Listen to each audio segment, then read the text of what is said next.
Orar pela Carla nesse momento, estenda suas mãos. Senhor, nós pedimos que a tua voz seja transmitida através da voz da Carla. É a tua palavra que será ministrada nessa manhã. E o Senhor tem toda a autoridade, liberdade de falar não o que nós queremos, mas aquilo que nós precisamos ouvir da tua parte. Assim nós pedimos que haja unção nos seus lábios, mas também haja unção nos nossos ouvidos e que essa palavra desça para o nosso coração e produza frutos para a glória de Deus Pai. Assim nós oramos em teu nome. Amém.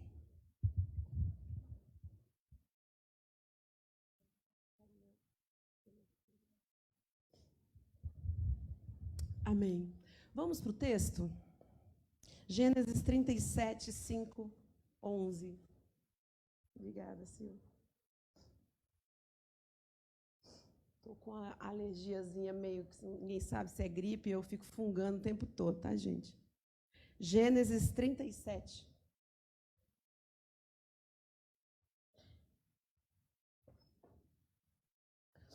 Falar de sonhos é algo que me emociona muito.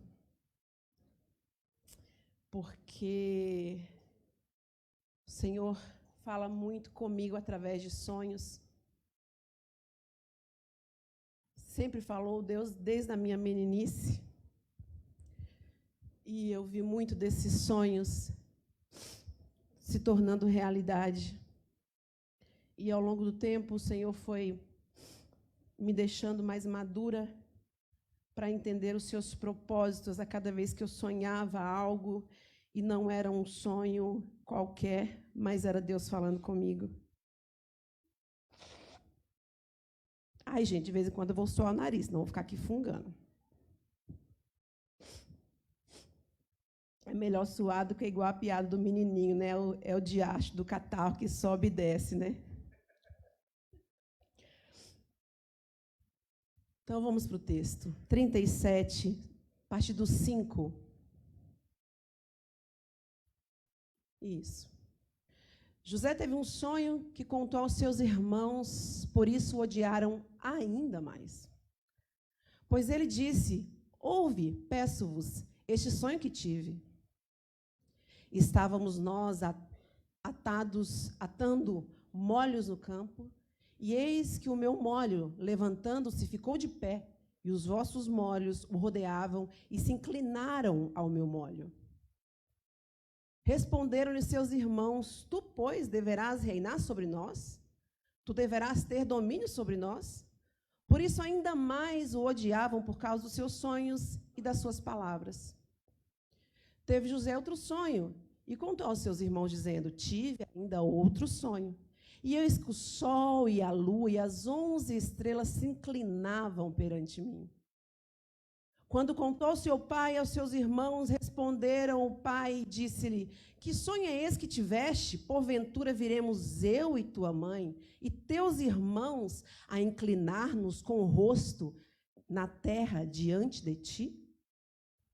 Seus irmãos, pois, o invejavam, mas seu pai guardava o caso no seu coração. Até aí.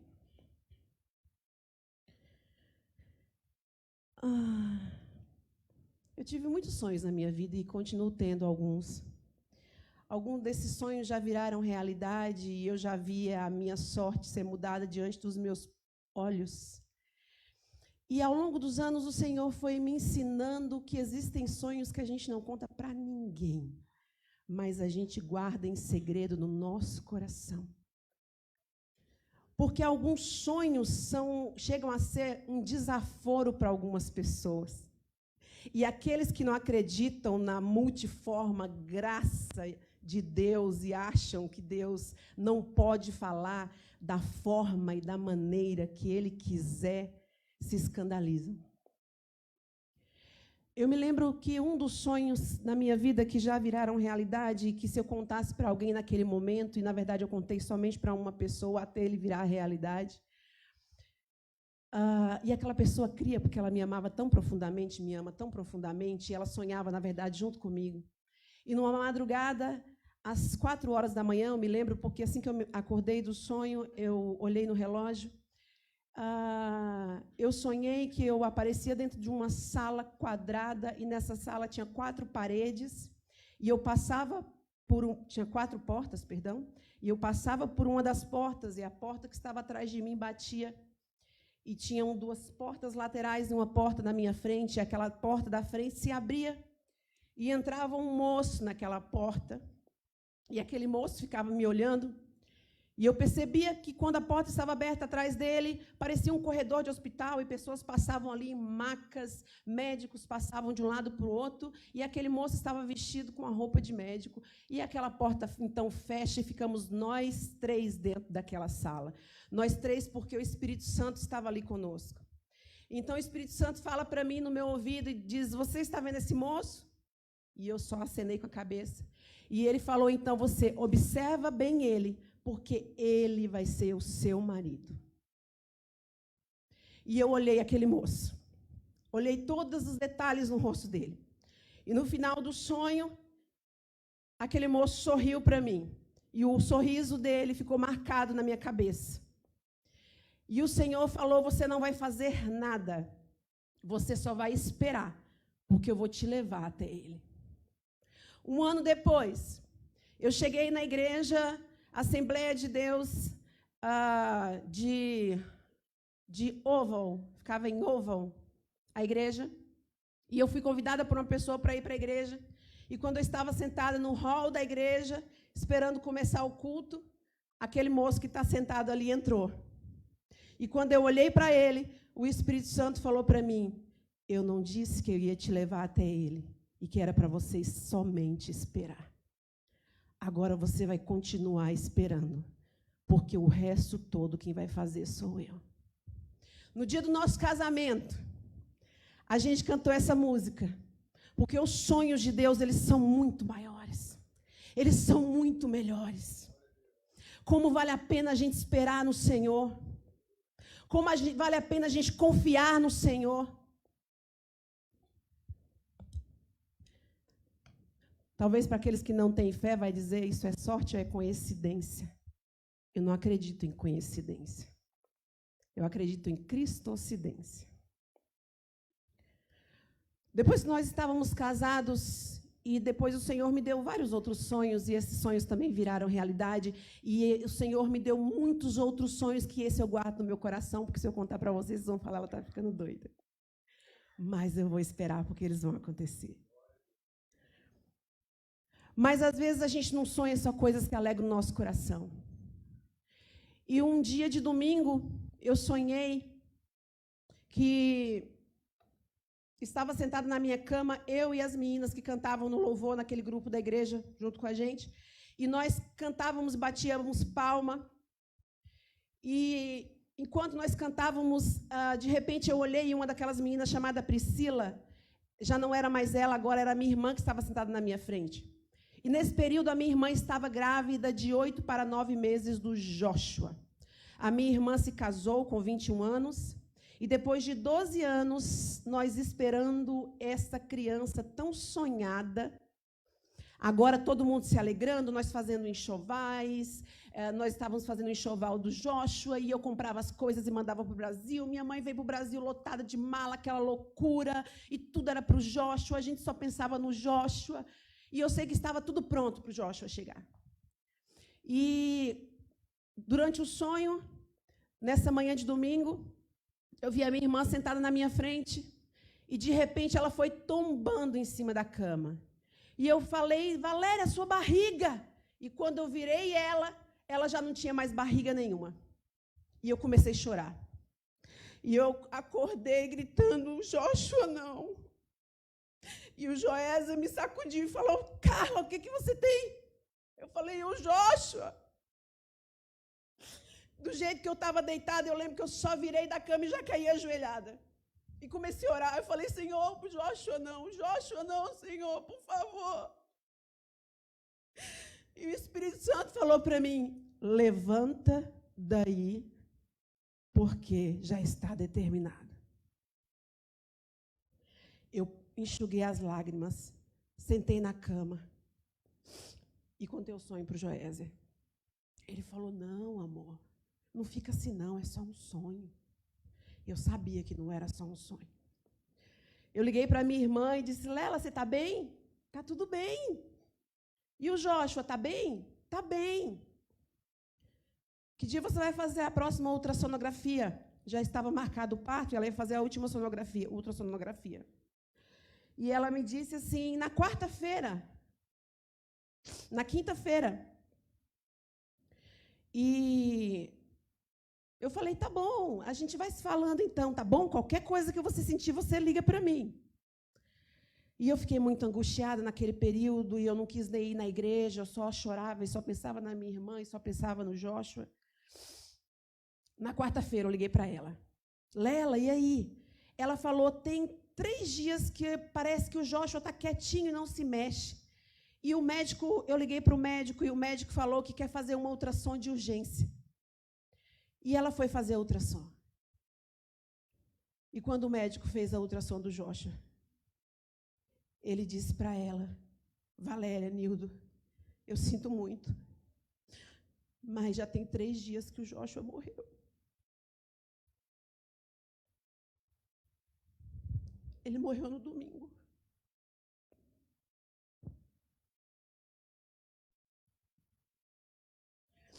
E a minha irmã é uma mulher muito forte. E ela disse, como que vai ser, doutor? E ele falou, nós vamos fazer o parto. Ela falou, não quero fazer cesárea. Aí ele falou, você está louca? Ela falou, não quero fazer cesárea.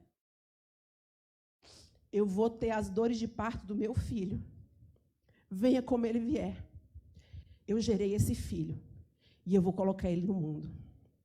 E então, induzir o parto da minha irmã, ela sentiu as cólicas, as dores de parto, e ela teve o filho dela já morto. Joshua foi sepultado, e no retorno para casa, Valéria reuniu toda a família, e foi feito um culto de ação de graças e louvor ao Senhor. E ela dizia, Deus me deu, Deus tomou, bendito seja o nome do Senhor.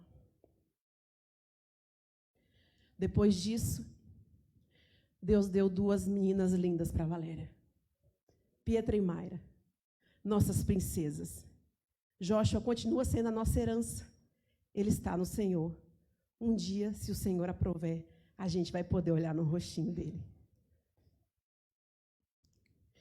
Agora, neste momento, na Bíblia, no livro de Gênesis, na vida dessa família, da família de Jacó, está acontecendo muita coisa.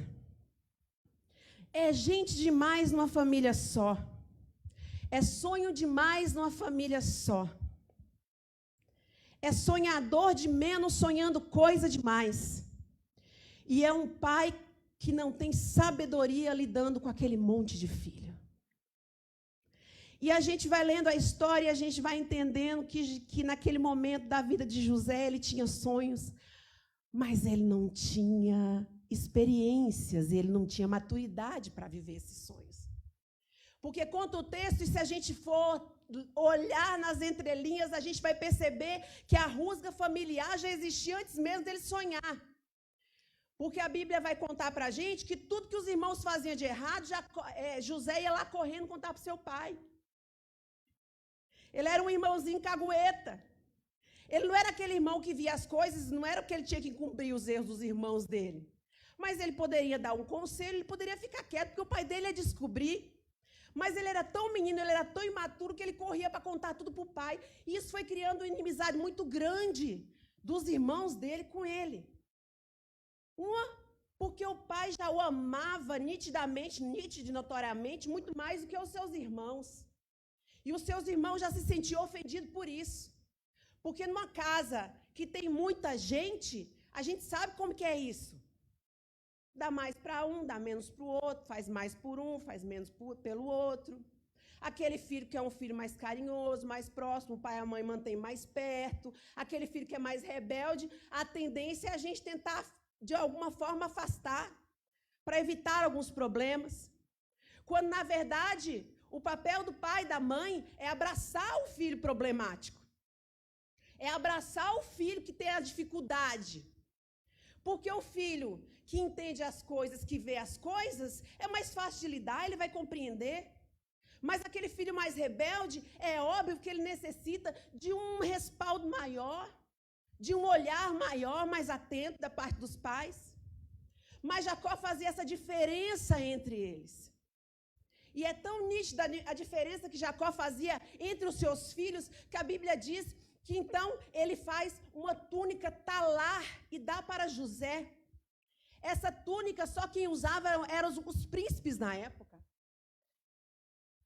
A Bíblia não dá detalhes a respeito dessa túnica. Mais adiante, quando a gente vai ler a história das filhas de Davi, que usam as túnicas talares e coloridas, a gente sabe que quem usava eram os príncipes e princesas. Provavelmente aquela túnica tinha lista e em algumas versões, algumas interpretações, acha que cada cor daquela tinha uma interpretação de uma virtude. Então, para aquele pai, aquele rapaz era um rapaz cheio de virtude. Ele não olhava para os seus outros filhos da mesma forma, mas ele olhava para José como sendo tudo na sua vida, ele idolatrava aquele filho. E a gente tem a tendência a olhar para o resto dos filhos de Jacó como se eles fossem uma escória de qualquer coisa. Mas eles eram filhos também. Eles queriam também o amor do pai, a atenção do pai, quiçá eles também queriam uma túnica para cada um deles. E essa túnica gera mais ciúme, mais inveja entre os irmãos, mais discórdia entre os irmãos. E num dia, esses rapazes saindo para apacentar as ovelhas, eles deveriam ir para Siquém, mas aquele que está revoltado, ele sempre quer fazer o contrário do que a gente fala. Se um filho estiver revoltado, você falar, fulano, você compra o pão na padaria. Ele vai lá na casa do chapéu, mas ele vai lá só para pirraçar, ele vai comprar o pão lá não sei aonde. Só para pirraçar. Demora um século para chegar com o pão. Quando chega, o pão já está duro já. E os filhos de Jacó eram para ter ido para Siquém apacentar as ovelhas. E Jacó chega para o fofoqueirinho e fala assim, ó, vai lá. Lê a Bíblia, você vai ver. Ele era fofoqueiro. Vai lá, vai ver por onde é que os seus irmãos andam. E ele era um fofoqueiro tão obstinado que no meio do deserto ele acha uma pessoa para dar notícia dos irmãos dele. No meio do deserto. Gente, deserto é um nada do nada. É só areia e pedra e mais nada. E ele acha um fofoqueiro igual ele. Porque o homem chega e fala para ele assim, eles estavam por aqui, ó, mas eu escutei eles falando que ia para Dotã. Olha, no meio do deserto acha um para estar escutando a conversa dos outros. Vocês cuidado que vocês andam conversando por aí, viu? Vocês prestam atenção. Às vezes vocês estão no celular e fica... tem alguém escutando o que vocês estão falando. E ele volta para o pai e ele diz, e na verdade, perdão, ele continua e ele vai em encontro dos seus irmãos. E quando ele chega e os irmãos o veem de longe, fala, ei, lá vem o sonhador. E a ira, a chateação era tão grande na vida daqueles moços em relação ao seu irmão. A falta de empatia, de amor, era tão grande de um para com os outros, e também da parte de José, porque a maneira como ele se comportava também não era certa em relação aos seus irmãos. E aqueles rapazes tramam um plano, e a gente conhece a história, que eles pegam aquele moço, jogam no poço, arrancam a túnica dele, embanham aquela túnica em sangue, vendem aquele moço para uma caravana de ismaelitas que passavam em direção ao Egito e voltam com a notícia para casa para o pai de que aquele moço havia morrido. E foi uma tragédia muito grande para o coração de Jacó. Imaginar que ele havia perdido seu filho tão amado. Ainda não era tempo de José usar aquela túnica. Deus tem coisas maravilhosas para cada um de nós.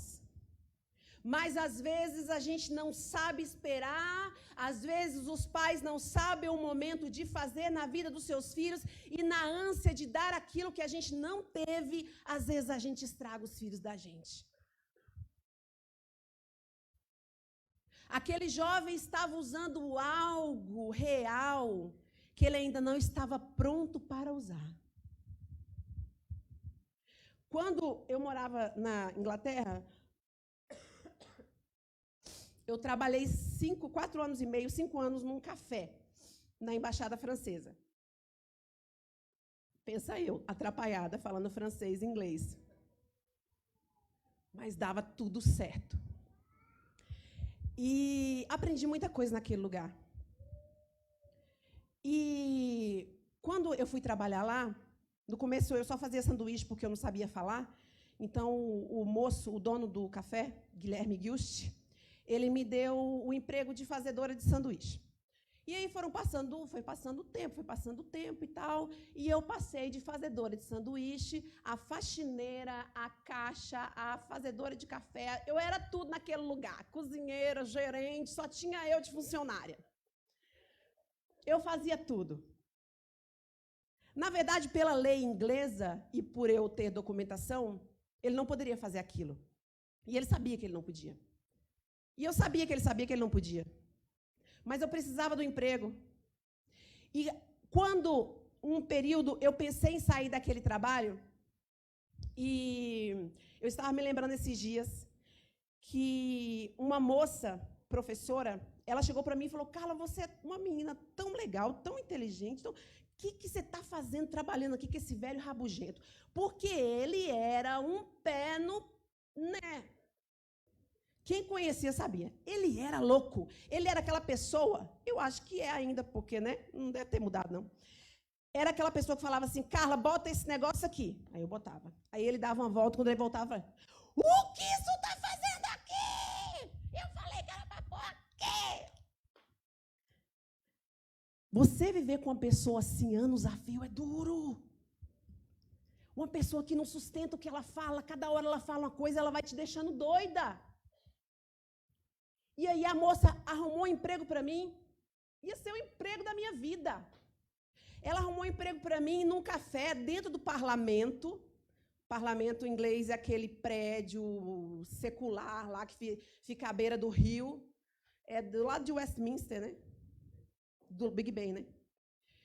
E eu ia trabalhar lá em cima, naquela vista maravilhosa, naquele café chiquérrimo, trabalhando acho que 2 horas por dia e recebendo por 8.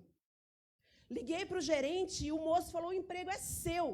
Gostei de você, menina. Você vem aqui, traz seu passaporte, traz sua documentação, que a gente já vai contratar você.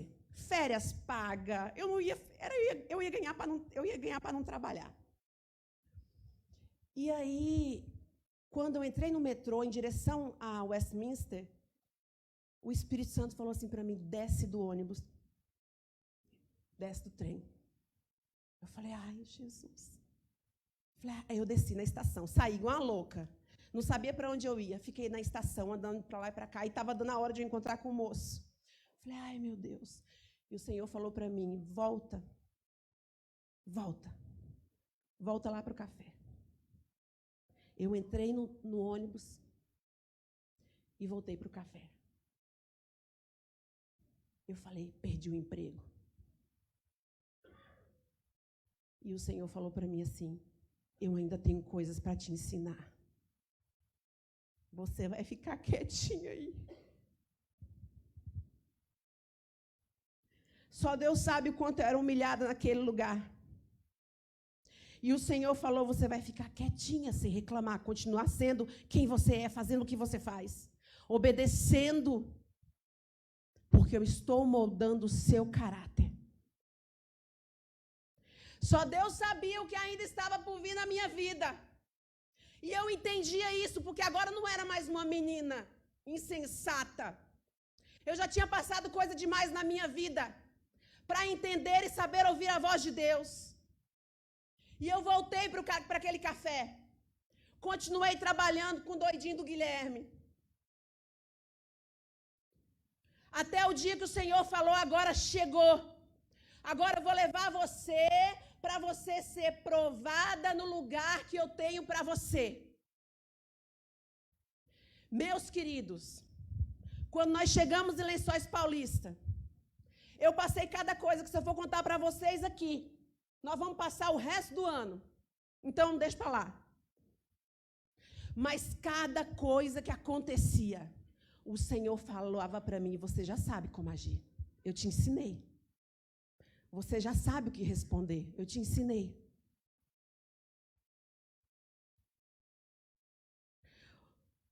Um coração obediente. É isso que o Senhor quer nos ensinar a ter. Um coração que sabe o tempo da humilhação e espera o tempo da exaltação. É isso que o Senhor quer fazer.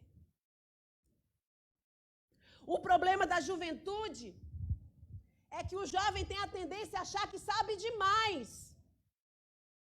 É que o jovem tem a tendência de olhar para os pais ou para outra pessoa e falar assim, imagina, você não sabe de nada, é outro tempo. Pode ser até outro tempo nas informações digitais que são mais aceleradas, pode ser um outro tempo em muitos outros quesitos. Mas a verdade é que a experiência da vida, ela conta e diz tudo. Um jovem que acha que sabe muito porque ele lê muito, ele é um tolo, idiota, besta. Você só vai saber quando você passar para você aprender. O livro te ensina a teoria, mas a vida te ensina a prática.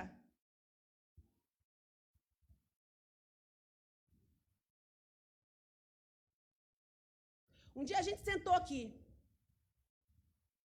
E aí veio dar uma aula. Tem hora que eu fico quieta, tem hora que eu falo. Tem hora que eu não tenho nada para dizer. E aí começou a falar. Por que eu leio 30 livros na semana?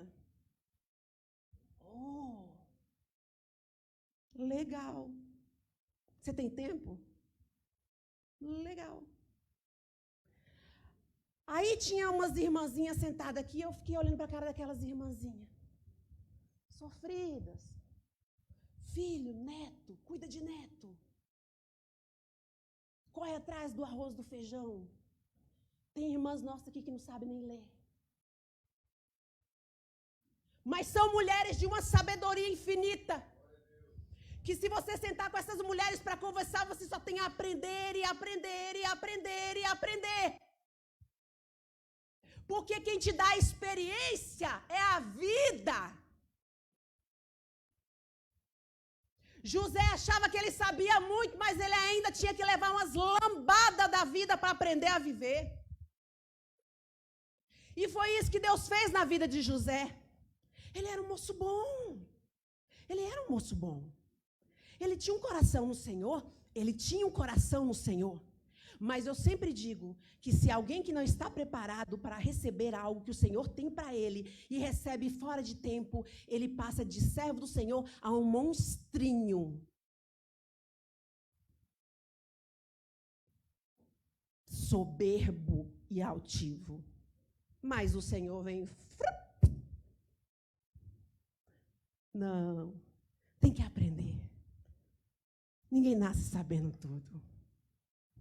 Ninguém nasce sabendo tudo.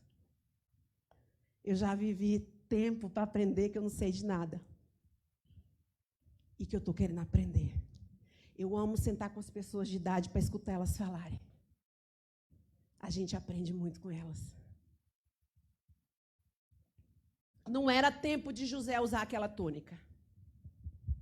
Não era tempo daquele moço ter aquela glória que ainda estava preparada para ele, mas ainda não era para ele.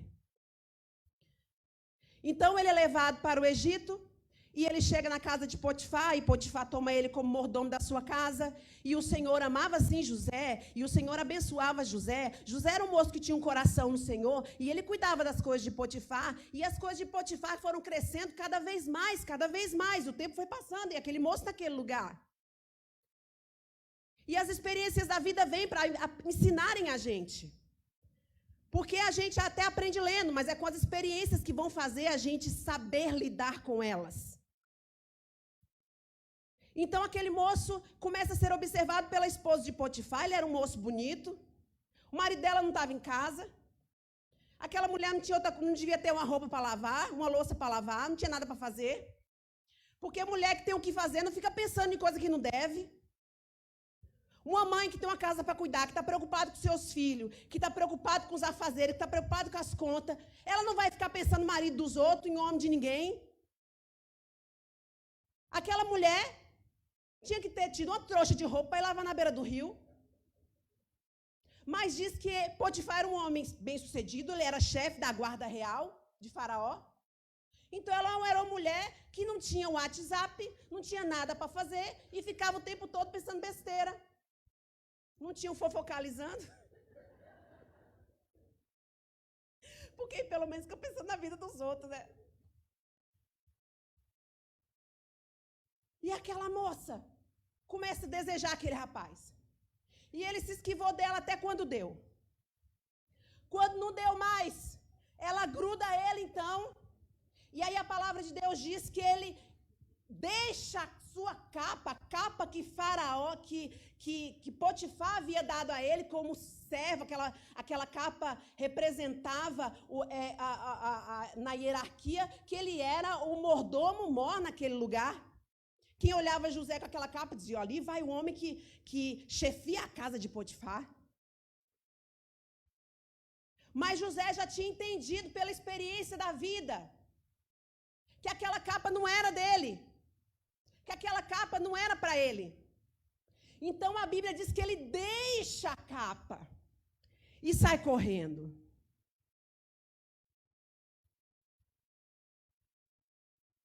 E a miserenta da mulher está lá, deitada na cama. Porque a Bíblia diz que ela ficou lá deitada com a capa do lado, esperando o homem chegar. É muita falta do que fazer, né, irmã Maria? Pensando, na hora que ele chegar, eu vou mostrar a capa do outro aqui, onde é que está. Mal sabia ela que José não queria aquela capa. Ele deixou a capa para trás. Jovens, onde que vocês têm andado? O que vocês têm feito? Qual tem sido as atitudes de vocês? Vocês têm abandonado a prática do pecado e falado, não, isso não é para mim. Sabe por quê? Porque, e não é só para os jovens, não, para os velhos também. Porque a prática do pecado, ela gera morte. Se aquele moço tivesse se deitado com aquela mulher, ele ia morrer. Potifar sabia que José não havia feito nada com a sua esposa. Porque senão a sentença dele não seria prisão, mas seria morte. Mas pela sua honra e porque a sua esposa tinha prova, ele precisava fazer alguma coisa. Ele não podia ser envergonhado perante o Egito inteiro. Então ele prende José e vai José para a cadeia de novo. Então José fica naquele lugar. Agora, novamente, envolto a muitas outras pessoas, assim como era na casa do seu pai. Cheio de homens. E agora o Senhor usa a vida do carcereiro para colocar a José para cuidar daquele lugar. Lá atrás, José tinha aprendido a lição. Certamente, agora José já não fazia mais fofoca dentro da cadeia. Porque senão ele ia levar um couro lá dentro. Certamente, José agora era um moço que ele sabia lidar com as pessoas. Ele sabia que algumas coisas não funcionavam, não adiantava. E o Senhor, então, passa um período ali da vida de José, moldando ainda mais o caráter daquele moço. Mas dia após dia, naquele lugar, no meio dos seus afazeres, eu imagino que ele se lembrava dos seus irmãos, eu imagino que ele se lembrava do que ele passou na sua casa, das honras do seu pai para com ele, do amor do seu pai para com ele. E aqui eu preciso frisar isso. Um pai que ama um filho é uma coisa maravilhosa. Um pai e uma mãe que cuida de um filho é uma coisa maravilhosa. Ah, filhos, a gente vê tanta coisa por aí. A gente vê tanta coisa por aí. A gente tem notícia de tanta coisa triste. De pais que olham para os seus filhos e tratam eles menos que um animal, porque meus cachorrinhos são tratados com o maior carinho e amor. E eu ainda falo assim, vem cá, mamãe.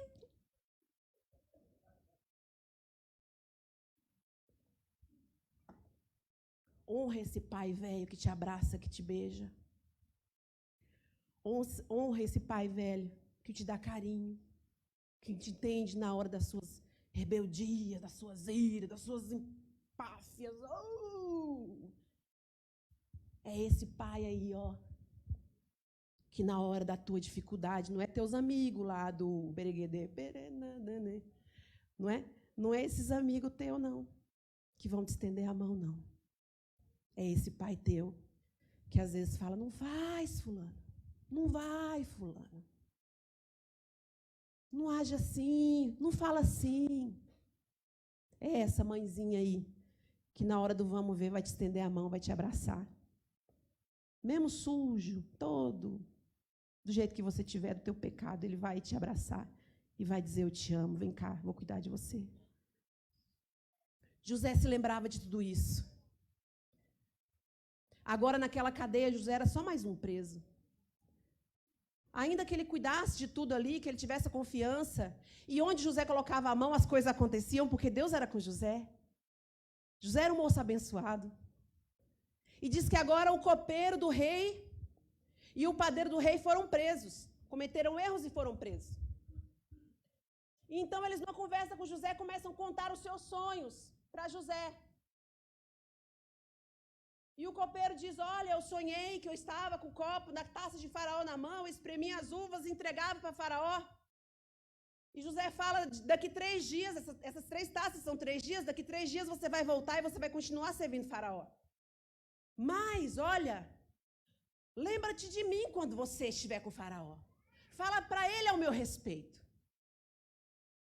E o padeiro também via os pães, mas ele estava com os cestos, e aí os copos vinham e comiam os pães. E José diz, daqui 3 dias, também são 3 dias. E daqui 3 dias, você vai morrer. E foi isso que aconteceu. Mas o copeiro voltou. E o copeiro não lembrou de José. E o pastor Jeremias Pereira, ele faz uma analogia que eu achei maravilhosa. Ele diz, se o copeiro tivesse lembrado de José, a única coisa que José ia ser dentro do Egito era mordomo do rei. Que bom que o copeiro não lembrou de José. Porque ainda não era a hora e não era a forma que ele ia se achegar ao rei. Mas 2 anos se passaram. Aquele moço chegou no Egito com 17 anos, agora ele tinha 30 anos de idade. Ele não era mais um menino inconsequente, agora ele era um homem.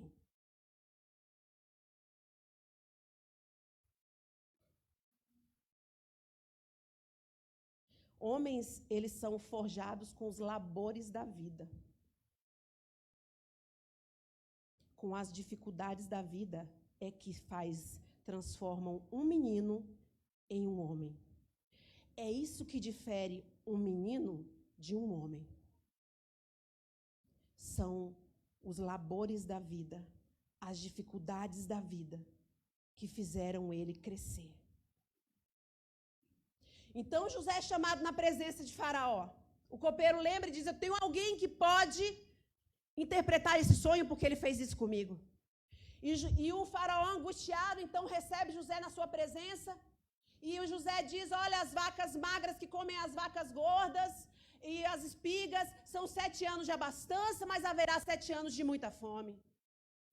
E Faraó diz, eu vejo que essa tua palavra é boa. Então, o que ele faz agora? Ele pega eu já ia falar um Tinder. Tipo um sino. Entrega para José. Coloca um anel no seu dedo. E agora ele dá uma capa para José. 17 anos de idade. José tinha uma capa, mas ele não sabia usá-la. Agora, com 30 anos de idade, José ia passar pela maior prova de fogo da sua vida, que determinaria diante de Deus quem ele havia se transformado.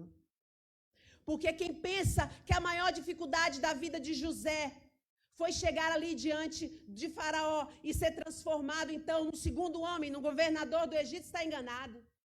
A maior prova de José viria quando a fome chegasse 7 anos depois E os irmãos que o jogaram naquela cova e o venderam, desprezaram, rasgaram e humilharam, chegassem diante de José.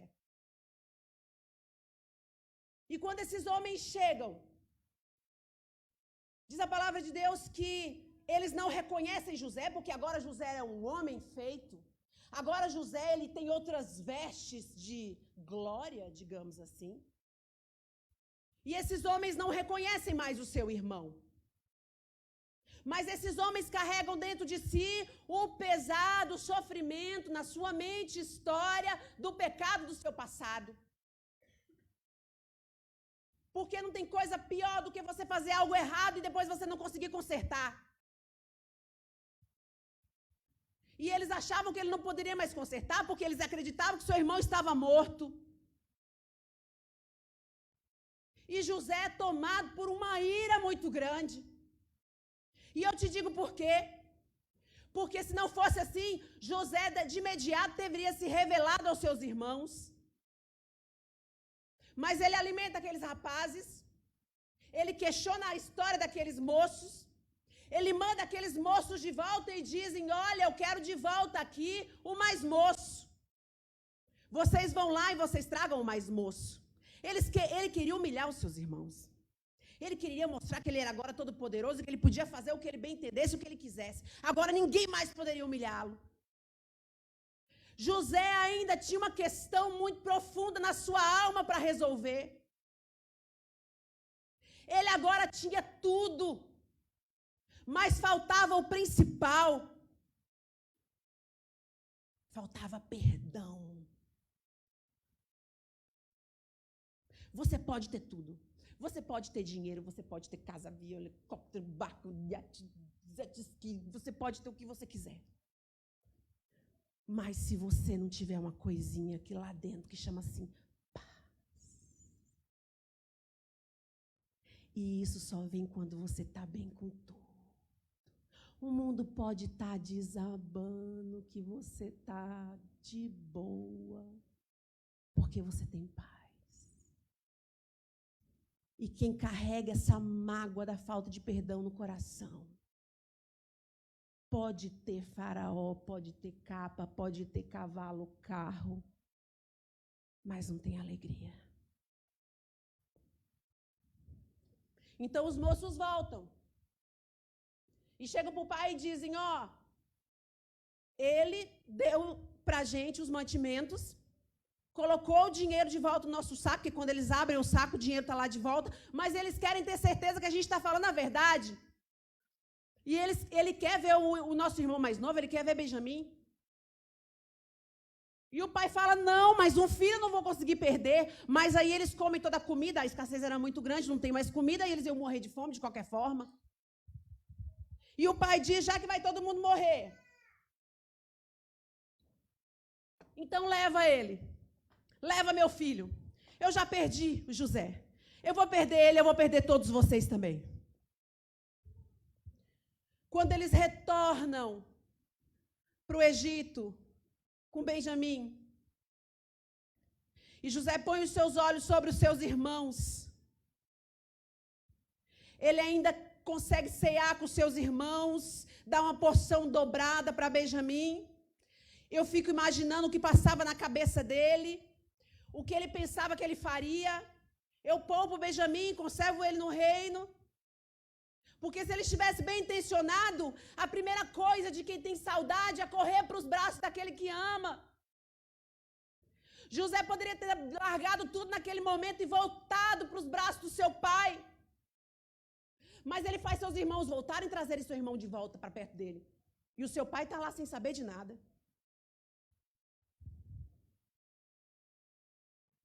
Mas aí José não suporta mais. Ele sai para chorar. Aí ele entende que tudo que ele passou tinha um propósito de Deus. Todo o seu sofrimento tinha um propósito. Aí ele entende que se ele não perdoasse os seus irmãos, nada daquilo que ele viveu e agora ele tinha teria valido a pena. Então ele chega diante dos seus irmãos, manda todos os seus servos saírem, arranca as suas roupas egípcias, e se rasga diante dos seus irmãos. E o perdão que José liberou para os seus irmãos foi tão grande, que diz que o pranto dele era escutado lá da casa de Faraó e em todo lugar. Eles se abraçaram, eles se beijaram, eles se perdoaram. Agora não importava mais que cor de túnica, que tipo de túnica, o que ele vestia. Agora o que importava era a sua família. Porque não existe nada mais importante na vida do que a família da gente, do que os nossos filhos.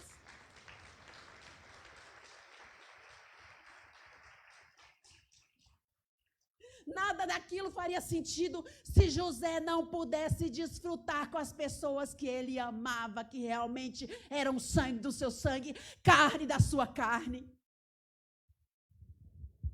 Os pais fazem tudo pelos filhos. Tudo, tudo, tudo. Dá o sangue. Dá a vida.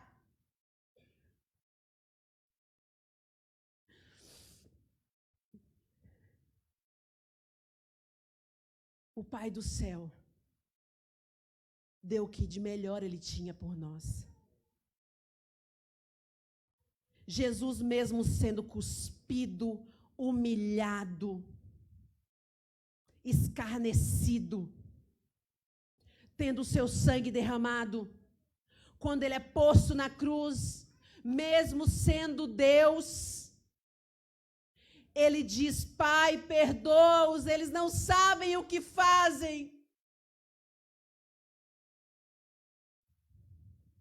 José, quando ele teve a oportunidade, antes de se mostrar e de liberar o perdão para os seus irmãos, ele quis mostrar tudo que ele tinha. Jesus subiu no Calvário e disse: Pai, eles não sabem, perdoa-os, eles não sabem o que fazem. A porta da graça foi escancarada para que nós entrássemos e reinássemos junto com Ele. A porta da graça está aberta. Sabe, gente, enquanto a gente está aqui nesse mundo, deixa eu falar uma coisa para você. Deixa eu falar uma coisa para você. Deus tem propósitos na sua vida, sim.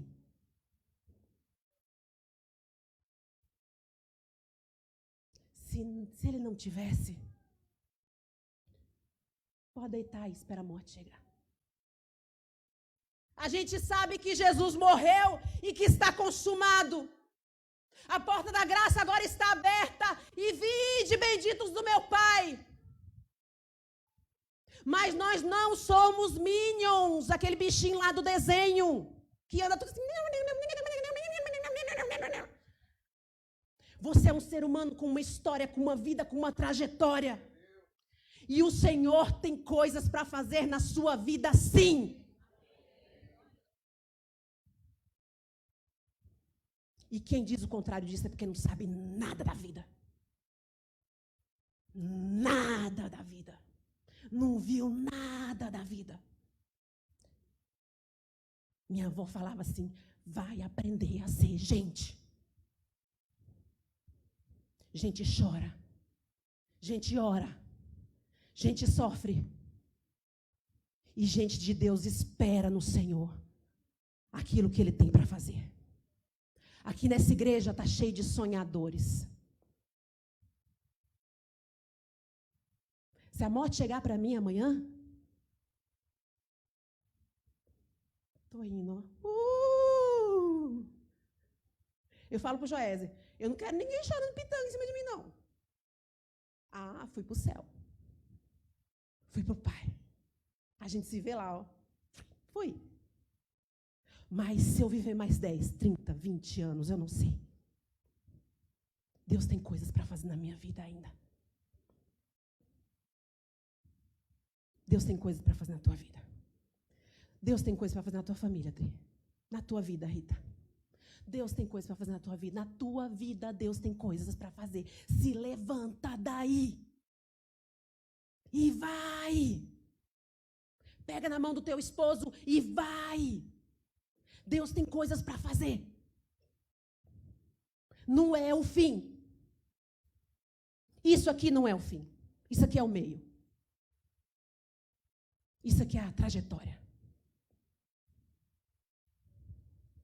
Perdoe, ame, cuide, zele, respeite.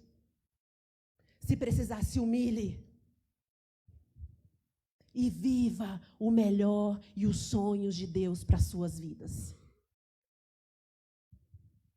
Que o Senhor nos dê a graça de carregar em nós a virtude, o dom do perdão. E assim como José, passar pelas dificuldades da vida, sabendo que quando chegar do outro lado, tem algo de Deus melhor e maior para cada um de nós. Em nome de Jesus. Amém. Deus nos abençoe.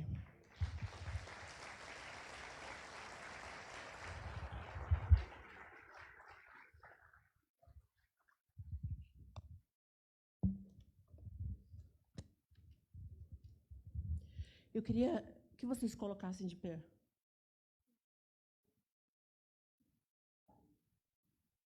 Pode soltar. Eu estava ouvindo essa música, na verdade, há um tempo atrás, o Renê ligou para mim, chorando muito. Na verdade, eu liguei para ele. E ele estava chorando muito. Eu falei, filho, o que você está chorando? Ele falou, estou chorando, mas na presença de Deus. E ele começou a cantar essa música para mim, eu nunca tinha ouvido essa música. Pode aumentar. A casa é sua, pode entrar, me esvazio de mim.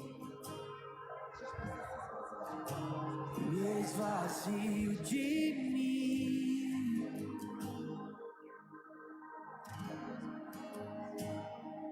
Sopra o teu vento aqui. Toma o teu trono, vem reinar.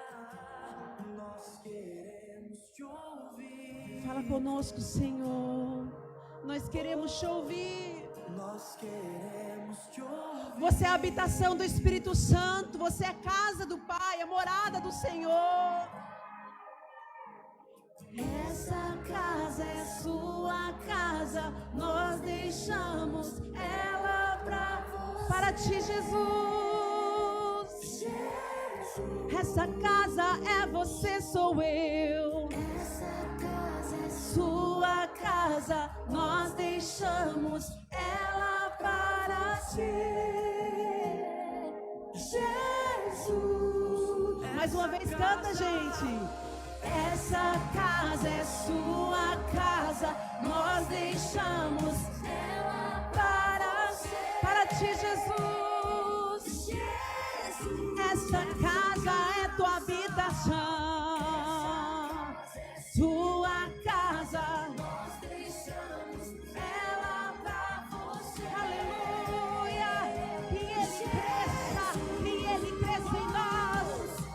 Apareça, que o teu nome cresça. Enche esse lugar. Enche, Senhor. Enche esse lugar. Aleluia! Enche esse lugar. Que o teu nome cresça, vem me incendiar, aleluia, vem me incendiar. Santo é o teu nome, ó Jesus. Apareça, que o teu nome cresça, enche esse lugar. Enche, Senhor, as nossas vidas.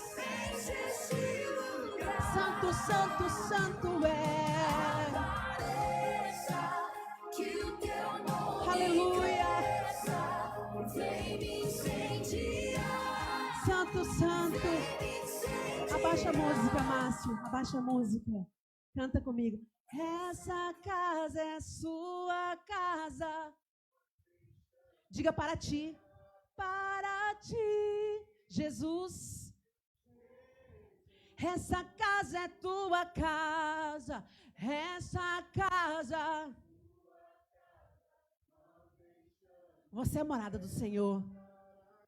Para ti, Jesus, apareça, apareça, que o teu nome cresça.